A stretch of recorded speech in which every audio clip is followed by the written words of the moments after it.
So along the lines of boycotts, the idea that you're going to turn this thing around, this attorney says the precedent is set nationally that if you sue as a gambler or a fan, you don't have a chance to win. Yeah. They generally get thrown out because courts have held that the plaintiffs don't have standing to sue. In this particular framework, the promoter is the fighter. All of a sudden, Tyson, it's magically healthy enough to fight, looking like a shell of himself compared to his training videos. So you bought into the farce. That's it's true. look, you're fine. You're a sucker. Yes. You put your money up on this thing. Now, if you were betting Jake Paul, you're naturally happy, thinking, wow, this was the easiest money I ever made. But, I mean, the indicator should have been that the guy was being carried out of a plane on a stretcher for some kind of bizarre fact of an ulcer 2 fucking months ago. Instead, we're looking at these training videos and going, hey, it looks pretty sharp to me. I wouldn't want to get in there with him. Yeah, he's punching that bag. I always love when they punch the bag and everyone gets excited. You may as well have gone to some bar where they have that thing where they measure the might Yes, of where your you punch it one time. Ooh. and they're going, whoa, look at that, a 700. This guy's fucking tough. I wouldn't want to meet him. Look, it's again. You watch. There's nothing wrong with. I'm not mocking people who watch it. I don't care. It was free on Netflix. You have I mean, Netflix to watch it, it's entertainment. Some form. I don't judge people for what they watch, but to then bet on it and then be mad that you you bet on it. You motherfuckers, you ripped me off. What are you doing? The time. Wake up with Defo, joined by Lubie. Welcome to the Defo Show.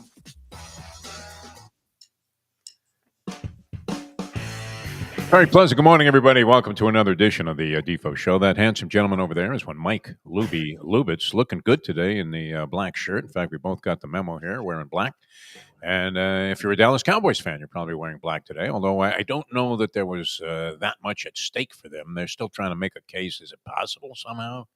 They're not really listed as teams in the hunt at 5-8. But I would say if they're hunting for anything, it's their dignity after last night. That was unbelievable. Reminds you of the line from Lake Placid Olympics, Al Michaels, if you were betting the ball game, which I was laying 5 and a hook, a very generous 5 and a hook with the Cincinnati Bengals last night. I actually thought that was a pretty good bet on our Bury Your Bookie show on nofilter.net. I was inclined to make a pick. I feel obligated to act like I have some idea what I'm doing in terms of picking winners on the program, where we generally do pretty well with our handicappers. I would say we're majorly on the upside, although not infallible by any means, and have had, with the professor's struggles in college football, he finally busted out this week, the professor. So watch out for him. He's likely to go on a streak. He'll be with us here on this show on Friday, taking a look at the no doubt, a look ahead at the college football playoffs and what is kind of a weird slate of college football games that's coming up. Are there 3 states that is South Dakota, North Dakota? Is there a Middle Dakota? Because if you look at the schedule of games, Lubie, everything has a Dakota in it. It's like 11 games. It's amazing. So we'll take a look at that, and hopefully the professor will continue his role. The lines are already installed, of course, as you would imagine, for the college football playoffs. ACC not getting a whole lot of respect, Louis. Not getting a whole lot of respect. Now, both of their teams will be on the road. SMU is an 8.5-point dog to Penn State. Penn State supposedly has like an easy path to get to a championship game because they would have to beat, SMU? And then likely, and then Boise State. And they would find themselves in a position to win the national championship, right? Going against whoever comes out of the other side of the bracket. I think people are underestimating it. Look, and I get it. Clemson's a 3-loss team, and Clemson's had their struggles, and Clemson found a way to win that game. That game was freaking weird. SMU, it literally took them like a half to get started. They dominated the second half. And honestly, if fucking Lashley kicks it through the goddamn end zone, they go to overtime, and they probably win in overtime because they had all the momentum in the second half. That was one of the dumbest things I've ever seen. We had so much to talk about yesterday that we didn't even get into that. Like, why are you even giving them a chance to return it? Like, they returned to the 45, of course, and Clemson offense, which had done nothing in the second half, of course, completes a pass for 20 yards or 25 yards and gets in field goal range. The kicker had never even attempted a kick longer than 51. He had never made a kick in the fourth quarter overtime to tie or win a game. So, of course, he makes a 56-yarder. Like, they're being really weird with SMU, which they've been all year. Penn State has struggled against anyone worth anything. I don't know. I like to just assume Penn State's winning that game. I find it hard to believe. I don't have any faith in Penn State. I've never been impressed with Penn State at any time during the season. I won't say I find Penn State football to be incredibly boring for the most part. Maybe that's a stigma that I was, attached to going back to their days when Syracuse and Penn State, when I was at school there in the late 60s, early 70s. It was a big rivalry, Syracuse and Penn State. And, I hated Penn State. I thought, not because I went to Syracuse, I just thought they played the most boring brand of football. Boring. We had that Pete Gastopoulos thing in the Fiesta Bowl. What was that, 1986? When Miami lost somehow with one of the greatest assemblages of college football talent. You could easily make a case if you were a college football historian, Lubie. A lot of people thought it was a Nebraska team that Miami beat in the 83 Orange Bowl. But I guess that was 1984 that the Orange Bowl actually took place, January 1st, 83 season. And if you look at that roster, I mean, like Irving Fryer was a scrub on that team. That's crazy. But if you look, Michael Irvin didn't even play, and he was on the roster for that Fiesta Bowl team that lost to Penn State. Seemed impossible, except Vinny T. We later had he's a to pick. find out was colorblind and threw 6 picks. He really was. He was legitimately colorblind. That's why he threw so many interceptions. How could you miss it? I guess it looked like just a white light to him. Yes, Penn State in those white uniforms. But that being said, I mean, and the premise for this whole thing was the Al Michaels thing. If you were going to talk about this Cowboys game last night, do you believe in miracles? I mean, if you're laying points with the Cincinnati Bengals last night, the game went off 4.5. So you're still fucked. I mean, you're looking at a game that's 20-20 with a couple of minutes to go. Yeah. The Cincinnati Bengals are forced to punt the ball, and they punt it. It gets blocked, which you would think immediately, okay, Dallas will be in a perfect position here to they would have needed a couple of first downs because the ball actually went beyond the line of scrimmage. And instead, it was Leon Lett, too, where a Dallas special teams player tries to make the catch. It goes right through his arm. Cincinnati recovers. And now, do you believe in miracles, Lubie? This was very much like the old highlight games where you had to sweat out a series of miracles to win a playoff point and find your way into the winner's circle and cash a Quinella ticket, where you needed the 2 to beat the 3, and then the 3 to beat the 4, and then the 4 to go out the door. And you're thinking to yourself, this is impossible. I don't have this kind of luck to score on all fronts. And sure enough, the only thing that could save you is a touchdown by the Cincinnati Bengals, when the likelihood after the recovery was they were going to eat up the time and end up with some kind of 42-yard field goal attempt, and they win by 3, and you lose. Yep. So sure enough, Jamar Chase gets free, makes one little juke move to the inside, sprints to the end zone. You're up 7, and you're probably figuring at that point, I felt pretty comfortable that Dallas wasn't going to come back no matter what they did and score a touchdown to tie the ball game. Then you would have been in the dreaded overtime period, which we talked about with the Dolphin game, which ended up in a push for a lot of people. But to win that ball game against the point spread last night with the Cincinnati Bengals at that stage seemed like a virtual impossibility. And somehow we come out on top. Now, I did notice this big line jump. And this couldn't have been just a reflection of last night's game, because the line that I'm looking at here in the New York Post wouldn't have reflected the result of last night's game. But one of the games that jumped off the page for me was the Bengals-Titans game coming up this week. And originally I saw the line, Bengals, I think, were favored by 3. They were on the road. They've been very good on the road against the spread. And in spite of the fact they have 8 losses, they have been in like 6, I think, 1-score games, and they're 1-5 in those spots. But they've been very good in covering point spreads on the road. Tennessee Titans just lost to Jacksonville with a backup quarterback. Get the fuck out of here. Who's gonna take them with only 3 points against the Cincinnati Bengals, who score 30 points even when they lose? Their defense sucks. I think that's easily recognizable. And what's weird about that, Lubie, has their defense been good in the past? I know their offensive line problems have been well chronicled, but the Bengals, I think their defensive coordinator has been there for like 6 years. Remember, the defense was an issue at the beginning of the Burrow run, and then remember that year they went to the Super Bowl, they actually like galvanized and found their way, and since then they've been a good defense. And Aruma was a guy that was rumored to be getting looked as a head coach. And then this year, the defense has like reverted like 5 years back. Like it's what a shift! My God, Yeah. Cooper Rush is marching the ball down the field. A couple of mistakes made by the Dallas Cowboys. Interesting prop bet that I was looking at that they had listed C.D. Lamb to the over-under on his rushing yardage was 1. And so Okay. you're thinking, okay, at some point in the game, they're probably going to pitch the ball to C.D. Lamb. They always love to run some kind of sweep with C.D. Lamb. And so you're asking yourself, okay, how's that going to go? Is that going to be a play that gets sniffed out by a lousy defense by Cincinnati at the time it occurs and he gets thwacked for a 10-yard loss? Or is he easily going to go around the end there and pick up 6 or 7 yards and you cash your ticket on one carry? But in the ball game, the final total for C.D. Lamb rushing yardage, 1. Oh, Jesus. It ended up being a push. I wouldn't have played it. I mean, I'm not big on these kind of things. It's hard enough to pick a winner. Let's put it that way, as evidenced by last night, because you really did need that series of miracles to have the game go your way.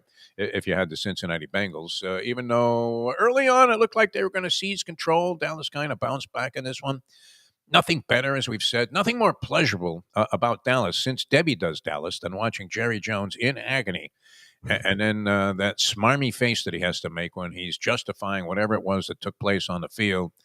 I don't know that he really needs to worry too much. I mean, the fact that they don't have Dak Prescott, is that not enough to validate the idea that you can't expect the Dallas Cowboys to be very good with Cooper Rush at quarterback? He had a brief moment. Was that last year, Lubie, that Cooper Rush came in and actually scored a couple of wins? He came in and, like, I don't know if he said the word on fire, but he looked like a competent quarterback. I mean, I don't know. It's Cooper Rush. You're always waiting for the other shoe to drop, which is what sort of this year has been. Yeah, well, it did. I mean, it kicked you right in the balls this time. So the Cowboys, I would think, I mean, I can't even imagine they're worthy of postseason consideration. They have a long, a huge mountain to climb if they're going to get there. They would have to win the rest of their games and get a lot of help. So I can't anticipate with 4 games left in the regular season that they're going to amount to much. And so good score last night, but the line with the Bengals over the Titans, and the Titans are horrible. They just lost to Jacksonville, 10-6. Titans have been abysmal all season. They're one of the worst teams in the league, if not the worst, against the point spread. And now you have to lay 5 with the Bengals in that game coming up this week. Would you be willing to do that? That game jumped out at me, and I thought, wow, at 3 points, I'm going to dive in on the Bengals early on. And unfortunately, I didn't take advantage of that. And the line, everybody saw what I saw. Do you see what I see, Lubie? Everybody saw that as an easy garden spot. English should win, run away. But again, like, their defense isn't like last night. That's what I said yesterday. I was right in the end that the Bengals covered, but I thought the Bengals would win and run away with fucking Cooper Rush at quarterback for the Cowboys. So I don't know what to do with the Bengals. Like, their defense is bad. I mean, having a really bad year. So I would, yes, if you're making a bet in that game, I'd go Bengals, but I'd probably stay the fuck away from that game. Bengals Titans. Imagine this is how you're trying to make a living, on the Bengals and the Titans. Just on the surface, in the last couple of years, you would automatically put a big W in the Bengals column. But I mean, who knows anymore? I can't imagine that the Titans are not at least 7-point dogs in that game. All right, we didn't get to talk too much about the whole Juan Soto thing yesterday. We did, I guess, touch on it. Touched on I'm not sure what is it. It certainly doesn't guarantee that the Mets are going to be a championship team. I know the Mets were knocking on the door this year and almost made their way into the World Series, but and got as far as the National League Championship Series against the Dodgers, where they were handled relatively easily. But would you say that Juan Soto's addition to the New York Mets, and it's interesting because the Yankees, think about this, Louis, the Yankees traded 5 guys to get Soto when they made that deal, knowing that they had no guarantee or no lock that he was going to come back for a second season. And the details are out on the bidding war between the two clubs. There were other teams that were in the picture. Toronto, do people just use Toronto as, I mean, are they not that chick you go out with just to anger your current girlfriend? And she says, what are you doing with her? And you're saying, oh, well, I really like her. She really makes me feel good. And you're like, you're really just doing that to irritate people. Is that what Toronto just gets played like that, don't they? I mean, who the hell is signing with Toronto? The math looks like this. So, Libby, Money Matters is the headline on this little column that details the actual figures that were involved in this thing. The Mets offer 15 years. The Yankees had a 16-year deal on the table. So they were going to pay Juan Soto in excess or somewhere around $50 million a year. Their average wasn't quite as high when he was like 42 years old. Can you say Albert Pujols? I mean, what the hell? How many times has this worked out? Stanton, the same thing. I mean, Stanton, when he left the Marlins and signed with the Yankees, he looked great, didn't he? He had 59 home runs the year before, and he had been hurt here and there, but certainly wasn't the injury extent that we've seen since that time, where he barely has he ever played a full season in a Yankee uniform? And he actually, as I recall, and maybe I'm wrong about this, Libby, did he not hit for a reasonably decent batting average that year? Yeah. If he wasn't the MVP, he was top 2 for every. I mean, he had over 300. He had well over 100 RBIs, and he hit 59 home runs. I mean, he was literally battling for the old record. And he was crushing balls. I mean, he was banging them off the Budweiser he was a bar good up there. fielder. He was a good fielder. He had a cannon for an arm. He ran the bases okay. Yeah, he was an all-around player. He always missed a lot of time, and he always started slow. That was your thing. He should pretend like the season starts in like March. Yes, I mean, because he always the first month he sucked, and then he would just wake up. Yes. No, that was his MO, and you were wondering why doesn't this guy just go down to spring training in like January and start at least hitting the cage or something? So the Yankees deal was 16 years. The Yankees deal was $760 million. Oh, and another Mets end up winning the battle there with $765 million. And a year less. The average annual salary and value of the deal is 51 for the Mets. It was 47 and a hook for the Yankees. All right, so that's of some significance. No, I mean, if you're making 47 million, do you need the other 4? No. But it's still $4 million, as we were talking about yesterday. There's something about being with the Mets because the deals are very similar. What does it do? Look, you talked about it. The Mets, when they did this a couple years ago, it backfired. They actually had a better year this year when they just junked it and just played smart, sound baseball. Yeah. Now, when you add one guy to that, that's supposed to be what that young kind of group needs. And Soto's at least a guy that when he's in the playoffs, we've seen it now every time. Like, you can count on him. He Judge, that whole team let them down, except for Stanton, who woke up for the first time in his freaking career, especially with the Yankees. But Soto comes with it. He's in the playoffs. He's going to play big, and that's what the Mets need. The Mets sort of fell apart in the playoffs, especially at the plate. So it's a great move for the Mets. It's an amazing move for Soto. He almost doubled what he was offered with the Nats, which people thought was a ridiculous deal, like 400 something million. He almost doubled it. So that in like 2 years. So that's like the housing market in South Florida. Like, that's actually pretty fucking impressive. I don't know. I don't know what it does. Although if you're in a condo now, it'll be well, things are slowed down now.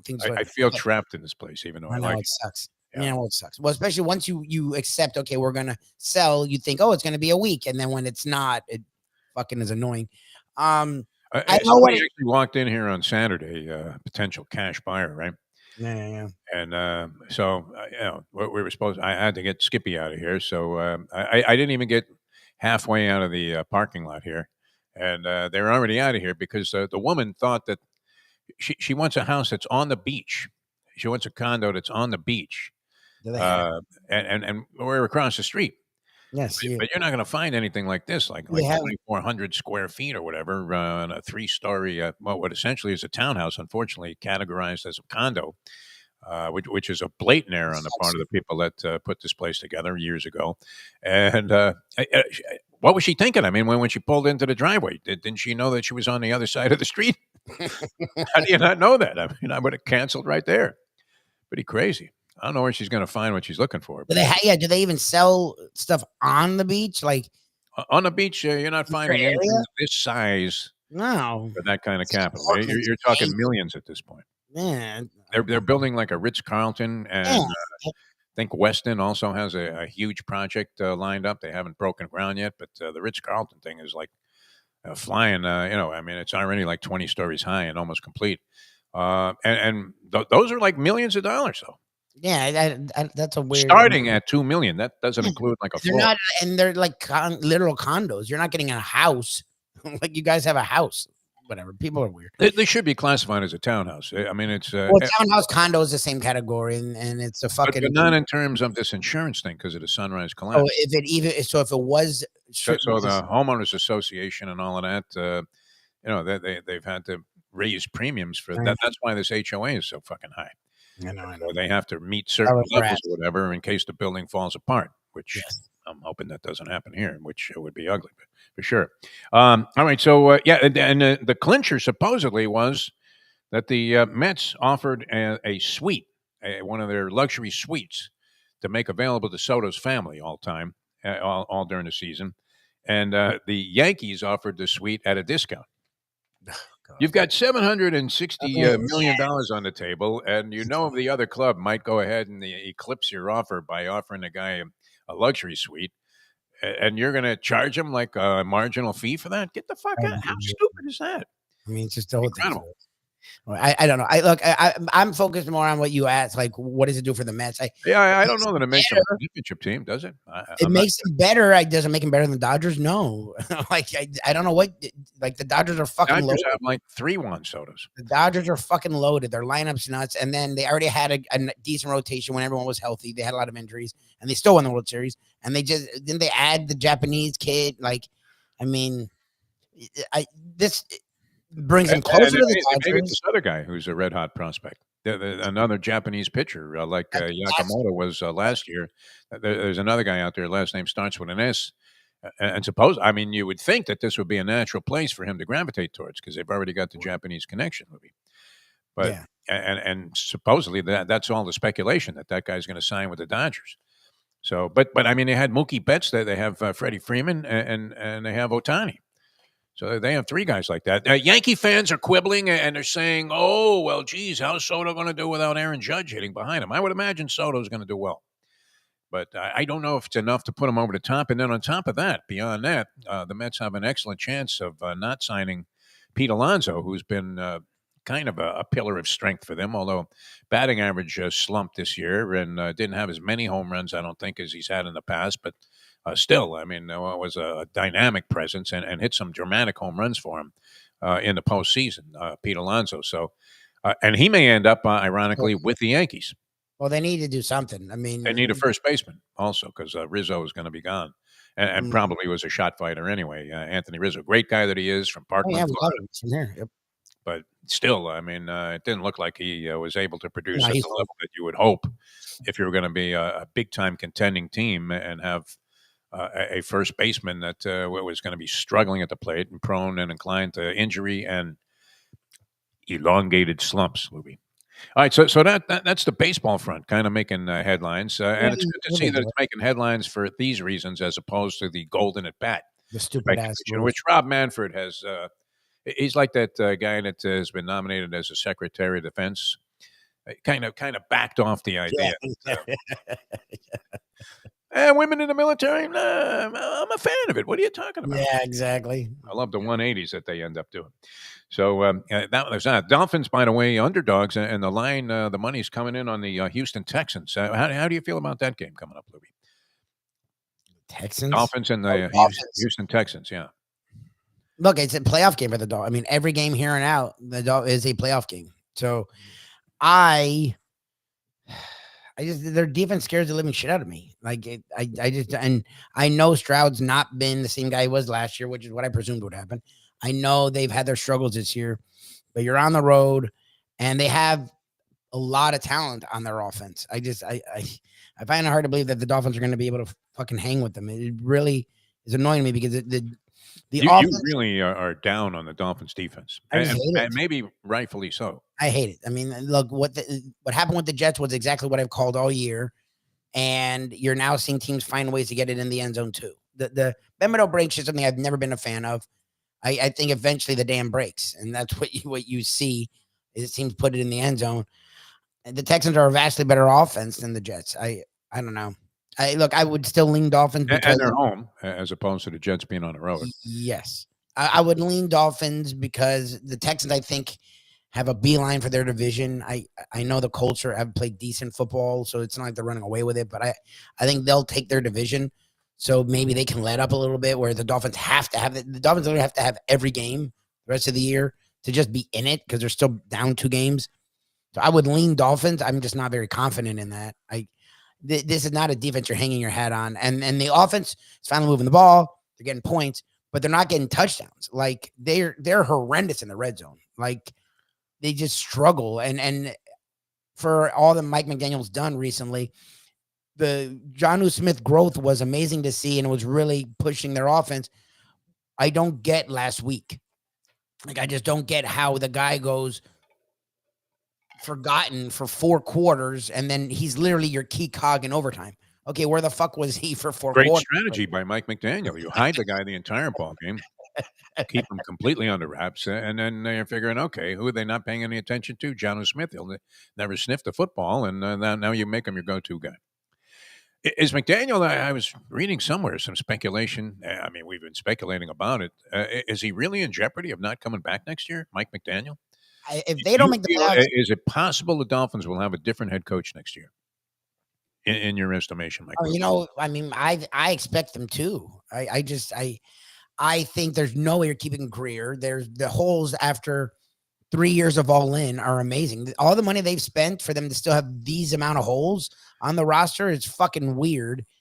So I don't see how you bring back Greer. And we talked about it with Scoop. Like the piecemealing thing. I get it. People like McDaniel and they don't blame him. It's Greer, fine. But he came in knowing what he was getting into. He worked supposedly well with Greer. Like it was him.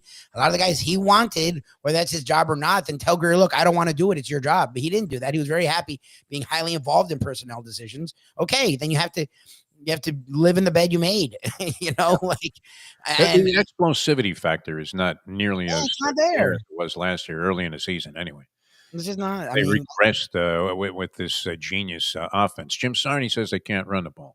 No, their offensive line sucks. Yeah. Running the ball is purely based on your offensive line. Their offensive line's horrible. Jackson was actually playing well. He then got hurt, was out for the year. Suddenly their line got bad. Like there's no depth. They never have depth, and they have a bunch of guys that are always hurt. Like you can't have no depth and a bunch of guys that are always hurt. Like that's a fucking weird combination. I don't know. I don't see how he comes back. Like that's the funny thing is all these people are assuming he's back and Greer's gone, but they're going to keep the coach. Why? Like, what has he done to show you that he's earned that? I get it. He's not a disaster. I get it. They've turned it around again, and they'll probably finish at 9 or 8 or 10 or 7 again. But it's like, okay. But I'm going to say 9 and 8 is their final number. You're not growing. Like the point is to get better every year. The point is to be chasing. The point is to be chasing a Super Bowl, not chasing that fucking playoff victory. But the funny thing is, we can't even get the goddamn playoff victory. So I don't understand what you're bringing him back for. You can, because he's young and you can fool yourself into believing he'll grow and da. I don't know what his future is, but I don't see him being the head coach we need him to be here. I just don't see it. I think he's too young, and I think it was an interesting attempt, and I don't think he's the guy. Seemed like a good idea at the time, and it looked like it was going to work. It really did. But overall, you would have to say it's been deflating, the lack of progress of this, especially this year's Miami Dolphins team. Sitting there at this stage of the season with 4 games left to go, 13 weeks into the season, and you're 1 game under 500, and you're in a position where you have to win your last 4 games to even have a chance to make the postseason. You're not even chasing that playoff win anymore. You're chasing the playoffs, period.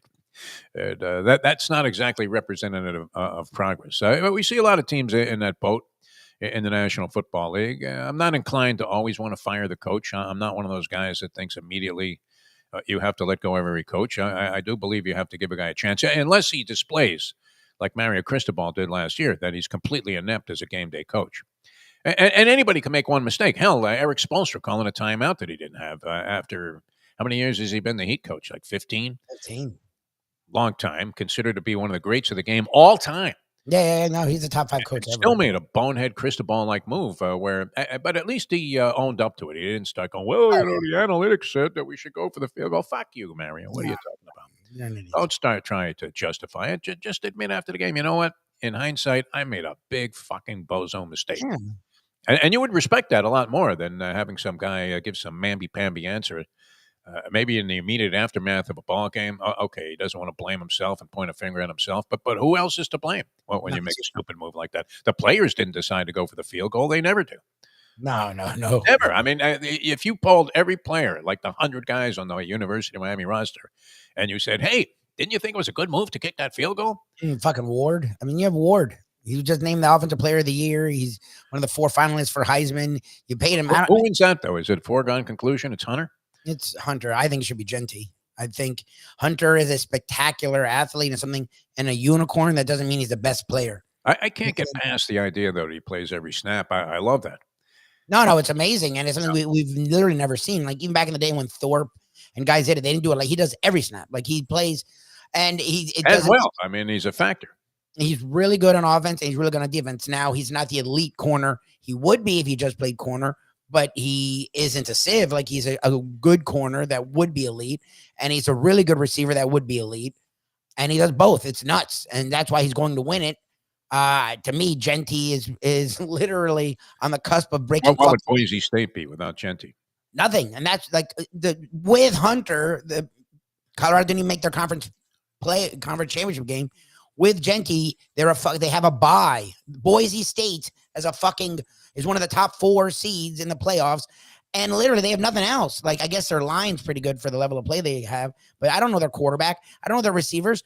They literally load the box every goddamn play, and the guy gets over 200 yards every game, and he's running 30-plus carries every game. He's literally the Barry Sanders season record is like some fucking nuts thing that no one ever thought anyone would get near. This day and age, where including college, you run 2-3 running backs every game. Like everyone thinks by committee. This dude is literally flirting with Barry Sanders' record. To me, it's an open case the other way. Like I think Hunter's a unicorn. He's probably going to have a better NFL career, a longer NFL career. Be drafted way higher. I think Genty's the best player in the country. I just think he is. All right. And but he'll be second. Hunter will win because he gets all. I don't mind it though. I mean, it's fine. The guy's nuts. A very valid case. I mean, you could make a case for Cam Ward. What would the Hurricanes have been without Cam Ward? Nothing this year. No, they would have lost. Would have been a team that you kept looking and asking yourself, why is Mario Cristobal still coaching? 100%. Cam Ward was brilliant throughout most of the season, orchestrated many dramatic comebacks and almost impossible comebacks, including the game against California, and in other spots, always was dynamic in the clutch, which should be a factor when considering any kind of award of this nature, essentially an MVP award. But the uniqueness of Travis Hunter being, and it's not like he just goes out there and plays defense. He's influential in defense and clear cut. I mean, just a dynamic receiver. What does he do in the pros? Play offense, I would think. That would be the best asset and the best way to use him. But I can't imagine in the NFL. No, he's going to be a guy as a two-way player. And Andy suggests that I played with Jim Thorpe, which I'm close. I wasn't good enough to be on the field with Jim Thorpe. That's a certainty. And I didn't really care for tackle football when I was a kid. I don't know how you felt about it, Lubie. No, we didn't. We played two-hand touch. Yeah. And in high school, see, if I did play tackle football, I would have been a receiver. I was a decent receiver in sandlot ball. And not bad as a defensive back, but I wouldn't have been a good tackler. And I would have hated being smashed on every play. So, and in high school, when I was in high school, nobody threw the ball. So there was no point going out for the team and going through those arduous workouts if you were never going to catch a pass, even if you were good enough to get out there and start on the field. But, I mean, how futile is it just to run pass patterns and know you're never going to see the ball? Get out there and block, DeForest. No way. Fuck you. Throw me the damn ball, man. I would have been Keyshawn Johnson, you know. I mean, who wanted to be ignored the entire ball game? That would have been ugly. This bidding war over Juan Soto did bring to mind one of my favorite stories in sports history, and it happened right here in town, Lubie. At least the beginnings of it, the roots of it happened here in town. It was a shocker when it took place, and that was the purchase at a Fasig-Tipton horse auction at Calder Racecourse, where the Green Monkey, a horse called the Green Monkey. This goes back to 2006.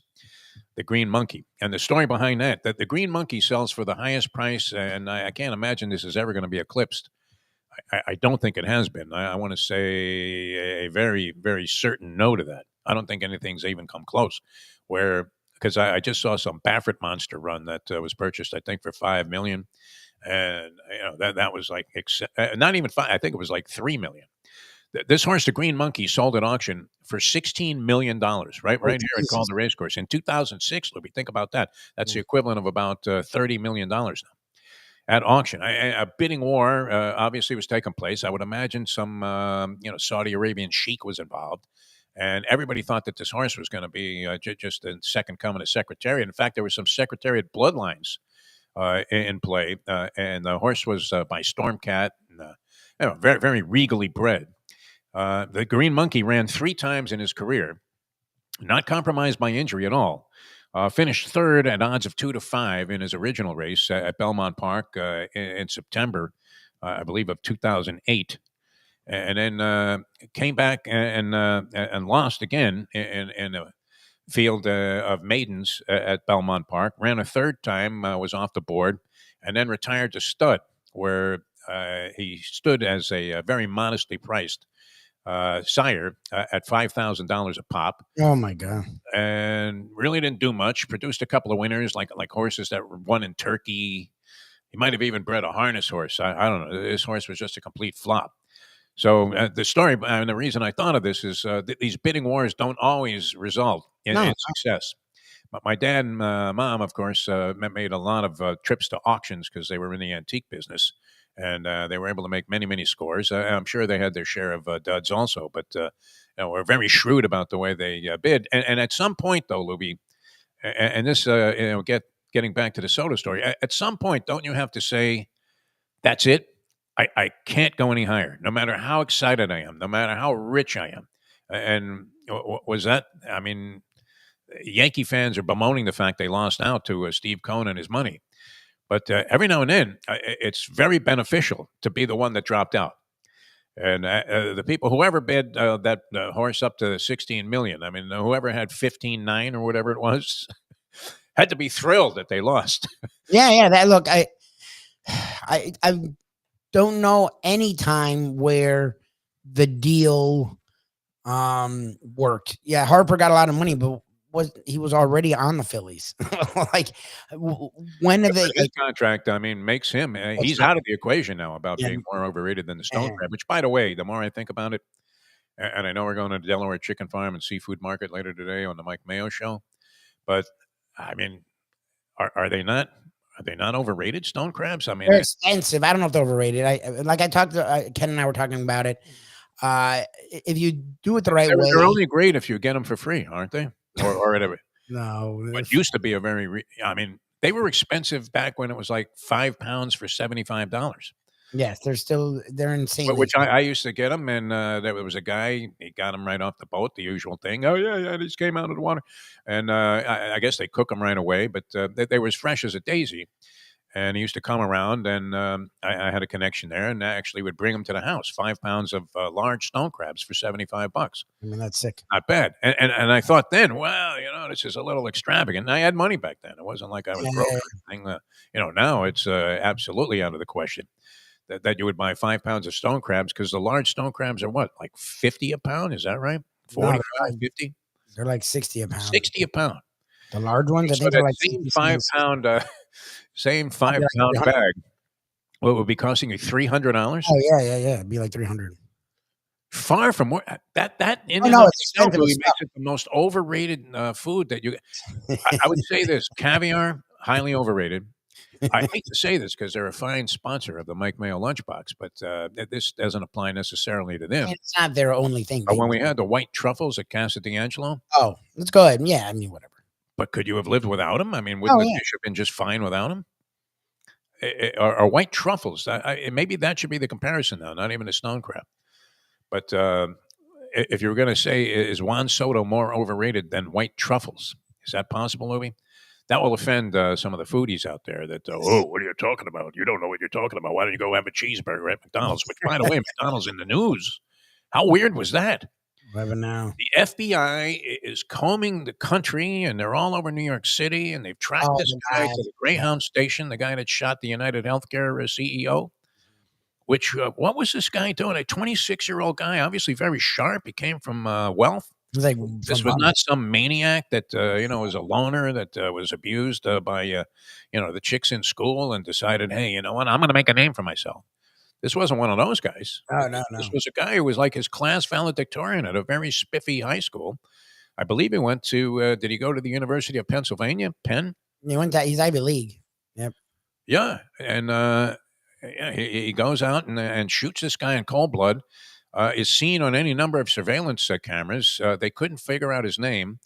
The police, or at least if they did, they weren't releasing it. And some guy, was he really in there buying a McRib sandwich? Is that possibly his undoing? No, shut up. No, well, it was in the morning. So, John, really? and some McDonald's worker in Altoona, PA. He's flirting with some says, girl. It's him. Nobody else spotted this guy. I mean, none of the police. I love that he didn't leave. Like, they didn't know who he was for like days. Don't you get the fuck out? Like, and he had money. They didn't have a name. Costa Rica or somewhere. I mean, some non-extraditable country. It just seemed automatic. He had plans, I think, to do more. I think he was gonna. Oh. He thought he was going to be able to continue this thing. Oh, Jesus. Not sure. I mean, he had some kind of manifesto. Well, usually not a good move for a criminal to actually have like a printed manifesto here. Yeah, I'm going to whack several more of these guys, and pretty nuts, huh?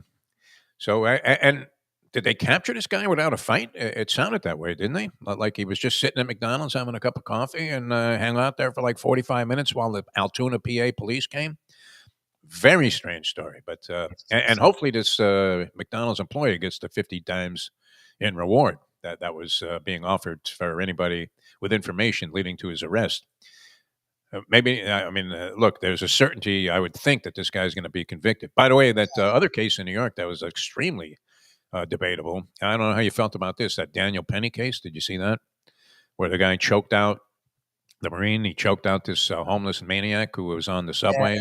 Yeah. Well, had no weapon and hadn't really hurt anybody. But look, I've been in subway trains. I mean, going way back, and you see some nutbag on there, and your first instinct is, let me get off at the next station. I'll wait for the next train. Yep. I mean, was it not noble that this guy at least intervened? Daniel Penny, did he deserve to be on trial? That's the question. Or should he have realized that after he had been choking this guy, that this wasn't a deal like George Floyd. But after he had been choking this guy for like 5-6 minutes and the guy appeared to be lifeless, at some point, do you back off and realize that you have the guy subdued? Yes. So does he share or hold any responsibility, bear any responsibility for this man's death? Or was it completely justified because the guy posed such an imminent and, looked like a very certain threat? What do you think? What was your opinion on that? I mean, I don't know. The whole thing is just fucking weird. You would have hated to see the guy go to jail over this?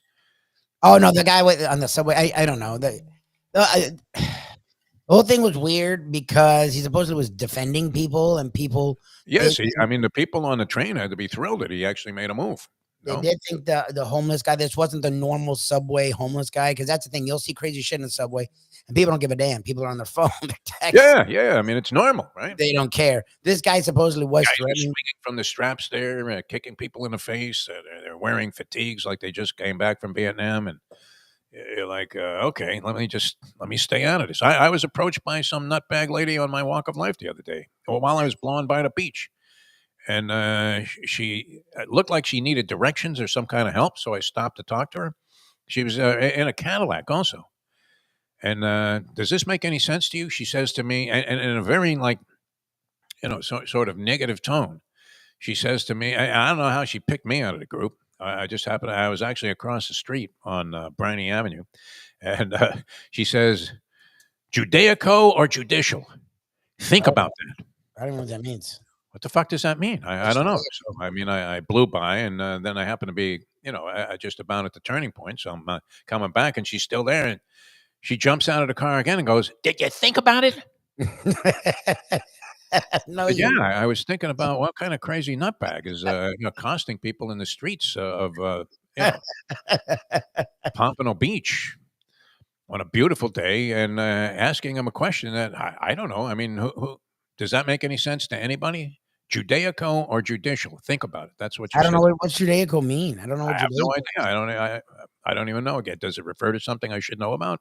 I don't know what Judaico is. I know Judaica, obviously, but I don't know. Maybe that was it. Judaica. What is that, Lubie? It's Judaism or judicial? Yeah. Oh, okay. So maybe this was some kind of Israeli protester. Religion or government. I don't know. She's driving a Cadillac, so I don't know. I mean, does that That's automatically mean that she's Jewish? I'm not I sure. don't know. People are fucking weird. The subway thing, I don't know what to do with it because people were supposedly threatened by the guy. So there's nothing wrong with defending people. My problem. Oh, someone's actually calling. Yeah, no, we're not. Have this guy call in. What the heck? He's calling now. Oh, he is? Yeah, I don't answer Does the he have the call. number? Yeah. Does he play the trivia challenge? Steve Leo. Okay, yeah. I don't know if you're as long as you know you're not going to say anything that's going to get us in trouble with the FCC here, which there is no regulation. There's no FCC. It's Yeah. Okay, we're going to put him on here, Lubie. I'm curious to see what this guy says before we got to run to a break here. But all right, yeah. Mike says don't argue with crazy. I don't. I mean, I just looked at her and said, "I'm sorry, ma'am. I have no idea what you're talking about," and that was it. I moved on, and I'm assuming that she was accosting other people with the same question: Judaica or judicial, whatever that means. Should I have thought about that, Louie? Well, was I being rude by not considering her question No, I with wouldn't some thought level of legitimacy? I wouldn't have thought about it at all. Like, no way. That's fucking weird. The guy on the subway, I didn't mind him defending them. It was that he took it to another place. Like, it feels like his military PTSD shit took over, and he didn't need to murder the guy. Like, that was weird. Like, he went to like a Well, weird. did he know that was going to be the end result of that? And that gets into the Oh, I don't think he did want to kill the guy, but that's the scary part is that he did. It's like if he was just doing defense, okay, put him out.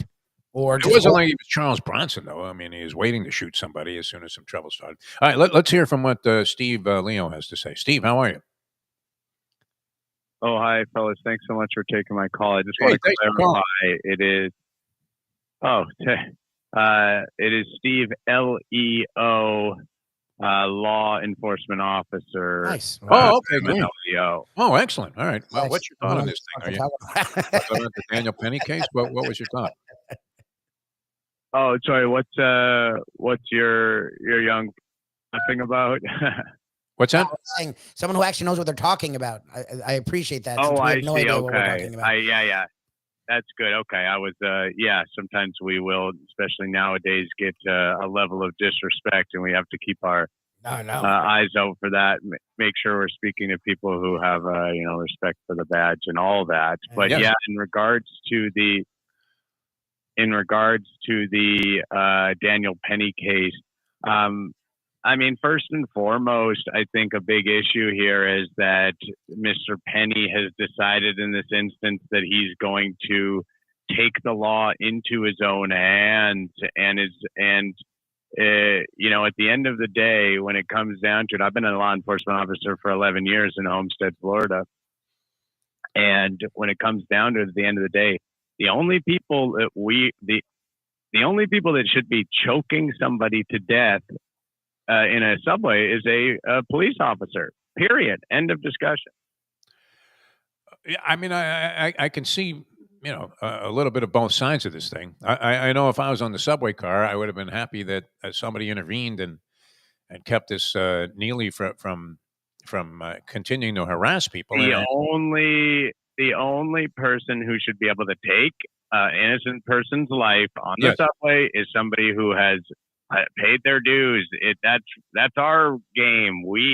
It's like think about it. That's one NYPD officer that's a confirmed kill for him that they've now taken away from him, and we can't have citizens out there doing the job of police officers. Now I notice it's quite interesting. We've got a differing perspective here. Lubie, sort of more of a progressive perspective. Defo, sort of an older perspective, and I wouldn't say it was justified. No, I mean, look, should the guy have stopped short of killing Neely? Of course. He did have him subdued. Because he should have let them. But let's finish that, because he should have allowed the police to show up and kill him themselves. Well, look, there were no police around. You have to what should a civilian do in that circumstance? If there is a car that feels unsafe and he has training enough, he feels to subdue the person. Like, are you supposed to do nothing? Let's be honest with you. So he has the training, like you said. If we're going to be honest about it, if he has military training, he has the training you're talking about, you subdue him in a way that he doesn't die. That's what I'm. I would agree with that. You subdue him in a way that, you just hold on to him, and I think that's where we're all in agreement. I think where we might differ is then I believe you should keep him, and then a police officer, a trained NYPD officer, should then take over the hold and then do the killing, and we should get credit for it. I don't know that part. All right. Well, thanks for calling in there, Steve. Yeah. All right. Well, thanks, Steve. Andy may have been right because, like, why do you want to take I don't know that. I mean, it's not like we're deer hunting here. All right. I appreciate the call. credit for killing? Yeah. I'm not sure I understood the Like, back. if you have the guy subdued, wouldn't you just arrest him? Yeah. Like, why can't you That's just what I'm- arrest him? In other words, if this guy had backed off a little bit, that would have been more appropriate. Yeah, like I never understood. He the had point. him pinned down. The guy wasn't breathing God. anymore. I mean, do you really sustain this? I mean, that gets into the, the George Floyd thing was a different type of case because this guy was doing nothing. George Floyd, that would have justified the actions taken by, what was it? Derek Chauvin was the name of the guy, the cop. Yeah, and he's holding on to the guy for 9 minutes, and he's sort of having fun while the other guys are just staring, going, "Yeah, way to go, Derek!" Yeah, but this was a guy that was trying to pass off supposedly a phony 20 somewhere, and wasn't harassing people. I'm happy if somebody intervenes in that spot. I mean, I've been on subway trains late at night. I used to ride. We talked about it many times. My travels from Shea Stadium on the subway to Sutphin Boulevard. Not exactly a great neighborhood in Queens to have to run to catch the Jamaica station arrival of a Long Island Railroad car to take me home. But and if somebody had jumped somebody that was giving me a hard time and making me feel very uncomfortable or even threatening my life, I would have been thrilled if somebody intervened. But did the guy go too far? You could probably make a very legitimate case for that, which the DA tried to do. The jury didn't agree. And what was weird was they were a hung jury on the major charge. And then when they reduced it down to just the lesser charge, they were unanimous, which was a very strange outcome in that case. All right. Let's get into a couple of commercial messages here. They're very important to us. And then we'll come back and wrap things up here. Very bizarre, all over the place edition of the program, including references to the Green Monkey, Highlight, and the Cincinnati Bengals. College football spreads. Part of it's the cops that should get who credit. we are now. This is who we Credit are. for the kill. I'm like, credit for the kill. Yeah, I'm yeah. like, I mean, that's really the cops think about. Then that scares the shit out of me. Cops are supposed to avoid the kill. That's why they're cops. Exactly. Yeah. Hold him so I can kill him. I'm not sure that I'm buying the legitimacy of Hold him, but don't kill him. I want to kill, goddammit. Bring the cop so he can kill the guy. I think Steve was putting us on. You can arrest him. You can arrest him. Sometimes you have to know when you're being had, Libby. All right, we're going to come back and wrap this up in a moment. Now that. The time. 8:54. Play the ponies in style at Champions, the outstanding simulcasting room at beautiful Hialeah Park. Yes, the grand old lady of thoroughbred racing has never been more vibrant, and you can wager on the races from the top tracks around the country while enjoying a cocktail at the Brass Rail Bar or any of the fine food served throughout the facility. If poker is your game, you're covered in style, and you can play all your favorite Vegas-style games, including blackjack, craps, and roulette, in Hialeah Park's sizzling hot casino. Get a player's card when you walk through the door for all kinds of generous amenities, including our favorite, free play, when you come out to the ultimate casino and entertainment destination, Hialeah Park. These days, we're all looking for comfort anywhere we can find it. Thank goodness for Landlubbers Raw Bar and Grill in the Plantation, because they are making sure you are as comfortable as possible. First of all, they're not only open for delivery and pickup. All you have to do is go to landlubbersbarandgrill.com for both pickup and free delivery. You're going to have the best wings in the world. You're going to have a great burger. You're going to have their amazing soups. Again, Landlubbers, Raw Bar, and Grill. It's nice and easy. Just go to landlubbersbarandgrill.com for both your pickup and free delivery. Thank goodness for Landlubbers for making you always feel right at home. Are you looking to buy your first home? Have you been turned down for a loan? Do you need to refinance or get money out of your home? Call Michael Kodsey, CEO of Choice Mortgage. He's been helping the South Florida community get mortgages for 30 years. Hi, this is Michael Kodsey, CEO of Choice Mortgage. We have the most competitive fixed rates in the market. Call me 24/7, 561-441-2730. And remember, I don't just work banking hours. To make the right choice for your home, call Choice Mortgage today. Francois Lebec. Good morning, Francois. Listen to me one moment, please. you fat ass. Tired of the way you speak about the Canadians? We are good people. We're here vacationing on the beach. We bring our dollars here, and you're always putting down the Canadians. And me, personally, is sick and tired of your crap. And you're not losing weight. I saw you the game. You're fat like a pig. The other thing that I would like to say is that you're going to throw out some baseball. I will be there personally to boo you out of the stadium. We come here as good people, friendly people, nice people. We don't need you to speak like you speak, Jeffrey, the fat ass the forest. The Defo Show, featuring Lubie. We now return to the Defo Show. It's nothing like doing the hate mail on the program here. All right. A lot of fun being with you and a lot of exciting stuff on tap here. Are you inclined maybe to take the points in all of these games, Lubie? What do you think?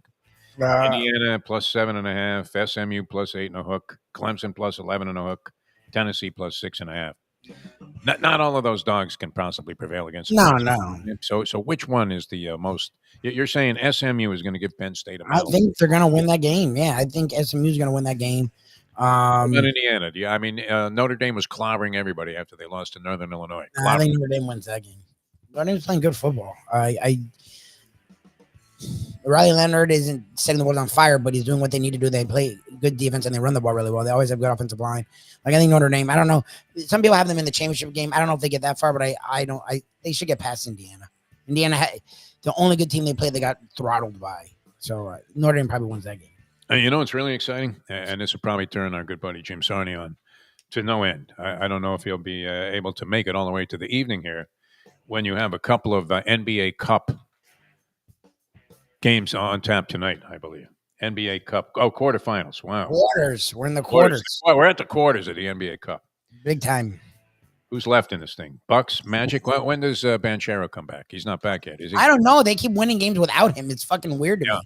Well, they were really good when he had him, and then they slumped badly when he first was injured, but then they came back and won like 12 out of 13 or something. Unreal run. And a losing streak was snapped last night.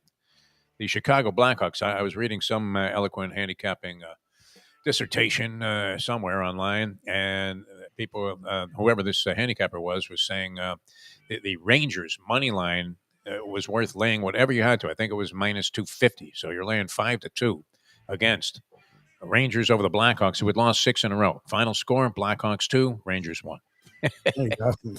It's treacherous out there, Lubie. It's absolutely treacherous. So you have the Cup games to pour over tonight. Will those both be on TNT? The Thunder still alive in the Cup in the quarterfinals and taking on the Mavericks.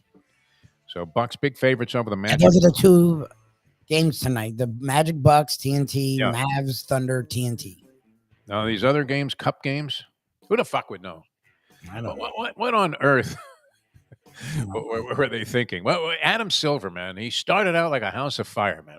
When he had that Stern hand, David Stern hand, no pun intended, on the whole thing with the Clippers, Donald Sterling. And you thought, wow, this guy's a man of action. But they only started to take action after 30 years of knowing this guy was a blatant racist. They only started to take action, A, after the V. Stiviano phone call was released, and B, when they really got serious about it was when they started putting curtains over the advertising at the arena. Then all of a sudden it was like, you know what? We got to get rid of this guy. And that was that. Nothing like the hypocrisy of sports. It's absolutely fantastic. It gives us a lot to talk about. All right, we will see you guys tomorrow. Later on, if you're inclined, maybe, I don't know, is Mayo going to somehow extract some stone crabs out of the good people and impose on the good nature? I don't know what we're celebrating. The chicken farm people? Day there, but this is usually the show where we talk about Christmas and Christmas eating, and Mayo somehow does work stone crabs back into the equation because a lot of people, I guess, do make stone crab like an appetizer for how great could they be if you have to put mustard on it? Why don't you just get a fucking hot dog? No, I'm not saying I don't appreciate stone crabs when I have them, but at the price, I think they're very expensive. You would have to, I mean, they will be in the comparison when Juan Soto is in year 14 of the contract. He's getting $1.90 with 6 homers and barely is able to get out in the field. Is only used as a DH occasionally. Has to go load management. Plays like 83 games in the season. And then we'll resurrect that if we're still around. All right, so we'll see you guys next time. Thanks so much for tuning in. Appreciate it, even if we got a spoof call, and that was fine. Get credit for the kill. Get credit for the kill. That was an interesting position. Those are law enforcement officers. Can you imagine running into any policeman other than Derek Chauvin and says, "Oh yeah, well, I can't believe they let this guy kill the guy. I could have come in and done that." She there would have been for the cops to come in and prevent that. Nah, it was weird. There are no police around. I was sort of surprised that the jury came back unanimously so quickly on the lesser charge after they were deadlocked on the major charge. How could that be, Lubie? It was sort of unfair that they didn't throw the whole case out at that point. But Yes, the whole thing was weird. My problem was that I think he did a good thing and he went overboard. Yeah, it was that manslaughter, maybe. I don't know. Well, that's what was the original charge, some form of manslaughter, and then there was like negligent homicide, which could have made a case that that's what that was.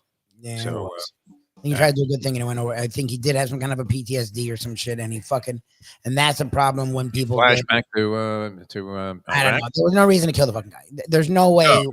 I mean, the guy. I mean, look, he had an English muffin in his pocket. No, once you stopped him, okay, you stopped him. And you'd figure other people would have jumped in and held the guy down until the cops came. If it's too much, then don't do it at all. You have to know yourself. I don't know. It was a very tough case. Sonny says nobody's beating the Ducks; that it's all for naught. Yeah, I think Oregon will actually win the whole thing. I just don't know what happens on the way there. All right, well, we'll see if they keep quacking through the playoffs. All right, thanks everybody for tuning in. We'll see you next time as we leave you now that The time. It's 9:03. Let's go to eat a damn snack. Look what they done.